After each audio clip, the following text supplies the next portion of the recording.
Welcome to this segment where different stories and different experiences meet.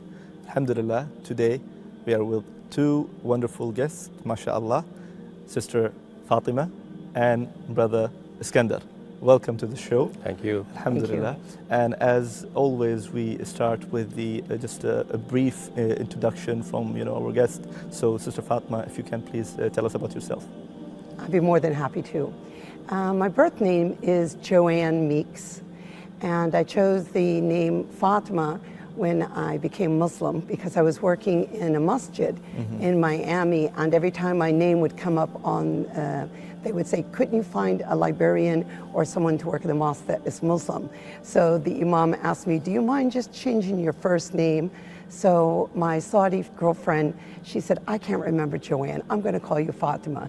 So that's how I came about having the name Fatima. MashaAllah. So you're Sister Fatima, and where are you originally from? I'm originally from Florida, USA, and I accepted Islam in 1981. 1981. I was introduced to Islam at the end of 1979, the beginning of 1980, MashaAllah. when I moved and was offered assistance by a total stranger, a Saudi foreign student.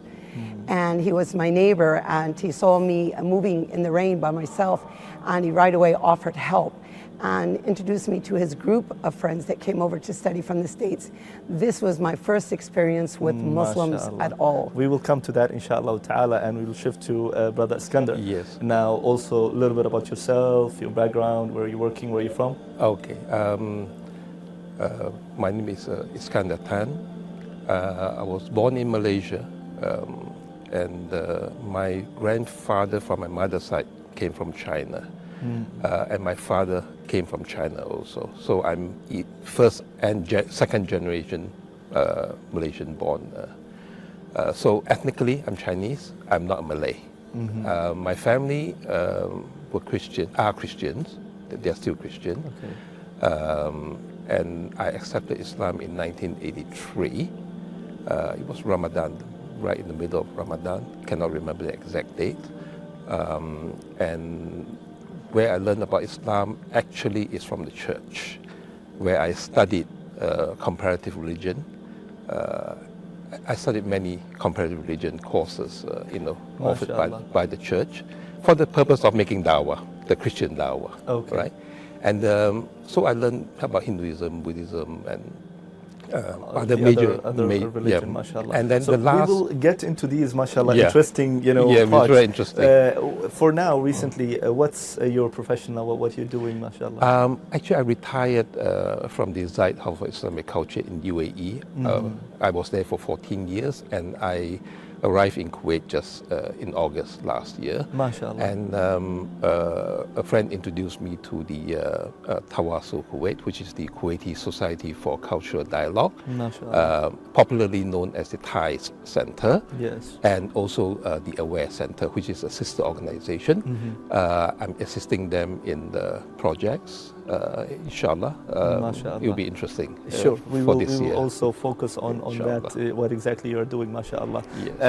Surprisingly, I just realized that, mashallah, Sister Fatima, she accepted Islam at the beginning of 80s, or almost 80s, and mashallah, you accepted Islam at the age of 83. Exactly. 1983. That's really fascinating, because at that time, I don't think so that the internet was really available everywhere, in every house, in every mobile, and all these things that we have right now. From the other side, the information is not as today, 2019, right? That we have all the information by the click, or even the nearest bookshop, or these things. So, if I just quickly ask Sister Fatima, what made you first of all think about Islam? Well, I wasn't thinking about Islam. I was thinking about the right way to worship Allah. And I was raised... Back then? Yes, back then, from when I was a child, we were raised in the church. My father was an usher, my mother was, they both sang in the choir. My mother was a Sunday school teacher. And Allah guided me to meet casually a Muslim for the first time. And like you said, we didn't have the internet back then. I didn't even know about Saudi Arabia, the oil. We were busy with our life working, unless you studied specifically or knew somebody from that region. So I had no idea about Islam. I thought it was more like a Buddhism where they worshipped a rock. The Kaaba was like a rock. And that was one of my first questions the first time I met a Muslim is, do you believe in God? And they were like, yeah, do you believe in God? And I'm like, uh-huh. So I said, well, what is this rock? I couldn't understand how could somebody worship an inanimate thing? And they said, no, we don't worship that. And that's how I first started knowing about Islam. And this was early 80s or yes, the this end was of 70s? in the end of 79 and the beginning of 80. So I was introduced to a group of students, Muslim students, and through their examples of living and trusting and their unity, even though they came from different areas of Saudi Arabia, different backgrounds, and they didn't even know each other until they came to study in the same scholarship, and how trusting and how helping they were, and how they reached their hand out to me as a sister, even though I wasn't Muslim, and they protected me like big brothers without any expectation of anything in return. And I thought that was really unique. And that's what I was seeking, a community.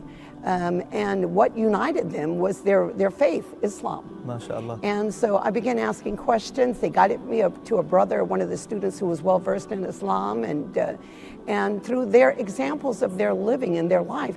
When I accepted Islam, I didn't know about wearing the hijab.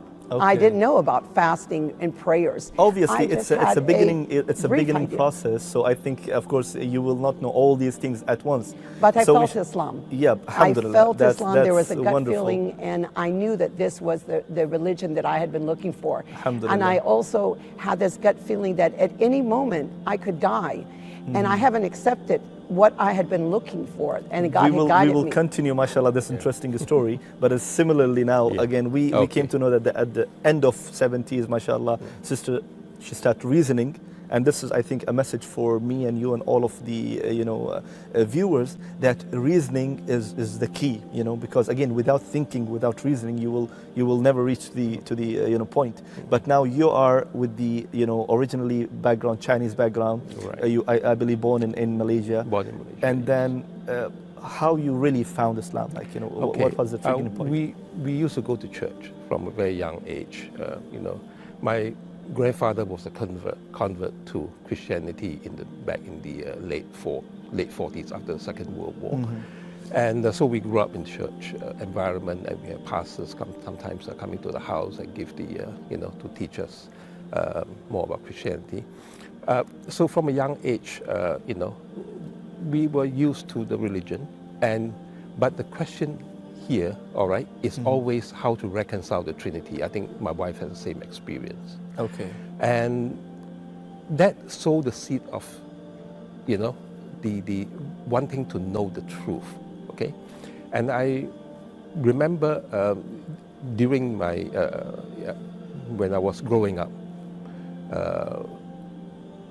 I had to ask questions, all right? And the pastors have no answers, all right? So we were told, right, God works in a mysterious way. Okay, just believe. Just believe, all right? And it was until 1980 that, after being active in church, in the church. So you were active, actually? I was active, all right? And we were offered the comparative religion courses, and the last one that that I attended was Islam, all right? Okay. Yeah, so it started from there because the materials that we were provided were written by a Christian about Islam. So you was active member in the church, but yes. still you're not satisfied because you're not getting any answers. Because MashaAllah. So both of you are having a really interesting story. Yes. But the time is up, but inshallah we will continue with these wonderful Inshallah. stories. So dear viewers, the time is up for this episode, but inshallah we will continue with all these interesting questions and what exactly happened with them in the next episode. So for now we will shift to the next segment. So stay with us, inshallah.